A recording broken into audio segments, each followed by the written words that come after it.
States of America present count 1 of the indictment, that all the defendants participated as organizers or accomplices in a common plan or conspiracy to commit crimes against peace, war crimes, and crimes against humanity. The aims of this conspiracy were open and notorious. The aims of this conspiracy were open and notorious. It was far different from any other conspiracy ever unfolded before a court of justice. Pistol shots, and then wildfire. The heart leapt as old war experiences were relived. Its history is the history of the Nazi Party, which grew from the brawling streets of Munich in the 20s.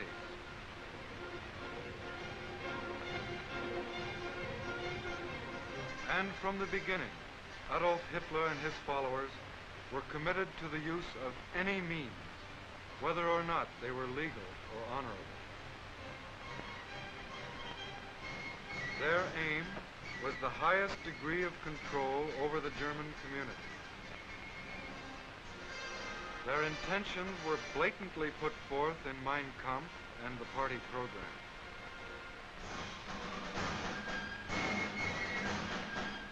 And they preached their favorite doctrine up and down the land. They said that persons of a so-called German blood were a master race, entitled to subjugate or even exterminate other races. They said that the Germans should be ruled under the Führerprinzip, or leadership principle, by which each sub-leader owed unconditional obedience to his superior, and so on right up to Adolf Hitler.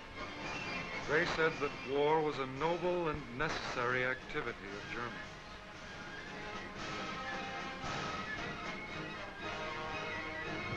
And they said that the Nazi Party alone had the right to rule Germany and the right to destroy the party's enemies.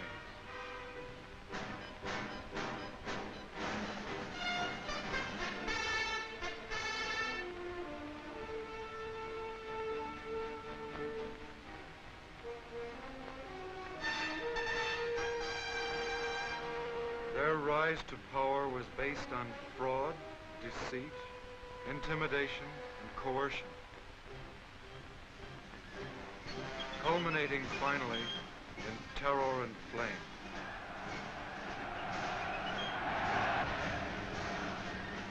Into that flame went the democratic constitution of the Weimar Republic and the freedom of the German people.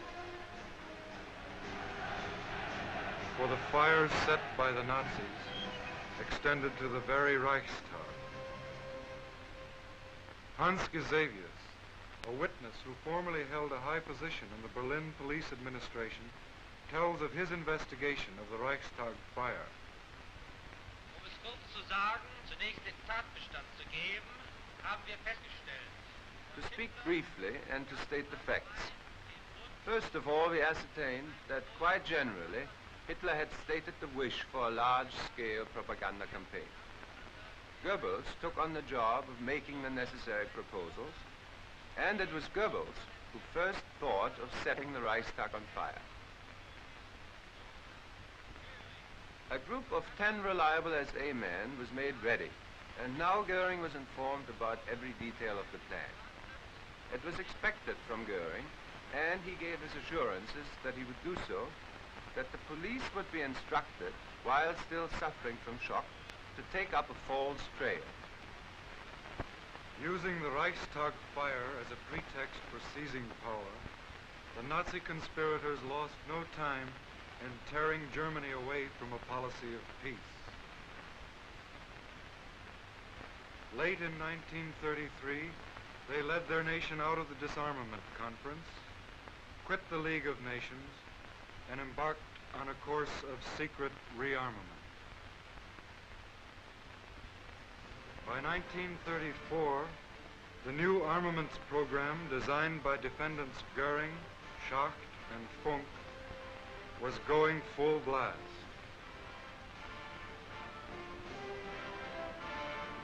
German industry was again turning out the tools of war. The Krupp plants hummed, and 1 year later, Goering could announce, From the strong foundation of the National Socialist ideology, today rises once again the German armed forces.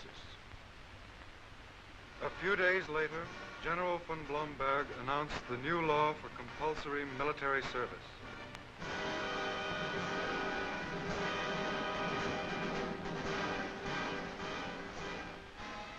The law was signed by defendants Goering, Hess, Frank, Frick, Schacht, and von Neurath. The training began.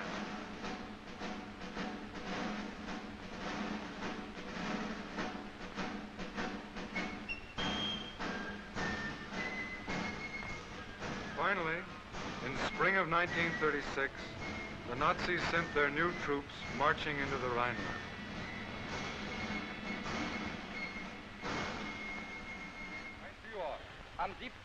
Mein Führer, on March 7th, 1936, soldiers of the army, which was created by order of the Führer, crossed the sacred river of German history and occupied their former garrisons. They pledged the Führer, whatever decisions he may make, unbreakable faith and obedience, and they vowed to follow him and to prove their sincerity by their never-ending love for Germany. The columns grew longer.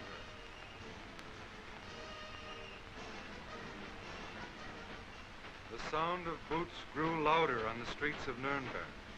But Hitler said, The German people is not a people which welcomes a war today, tomorrow, or the day after tomorrow. That is not in the character of the German. He is by nature not only peaceful and peace-loving, but above all conciliatory. He wants to work. In our country are millions of peasants. They want to till their fields, they want to bring in their harvest. There are millions of workers. They want to perform their work.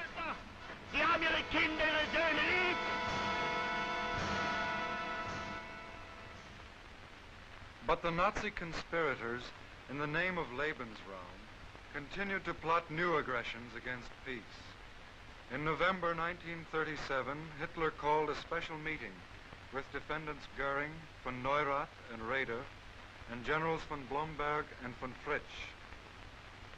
The meeting was secret, but Lieutenant Colonel Hossbach, Hitler's personal adjutant, faithfully recorded Hitler's words. The German question can be solved only by way of force. For the improvement of our military political position, it must be our first aim, in every case of entanglement by war, to conquer Czechoslovakia and Austria simultaneously. The annexation of the two states to Germany, militarily and politically, would constitute a considerable relief.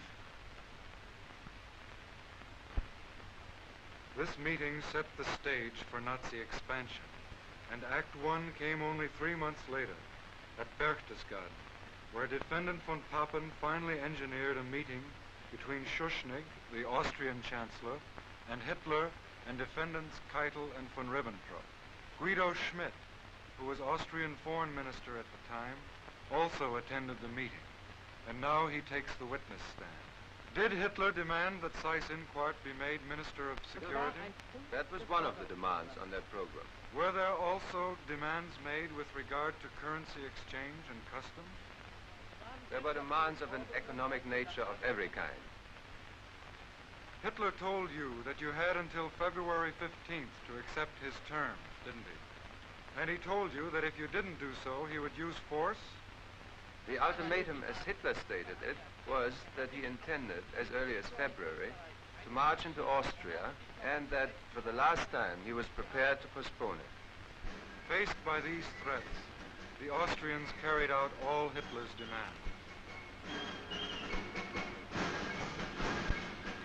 But the Nazi conspirators weren't satisfied.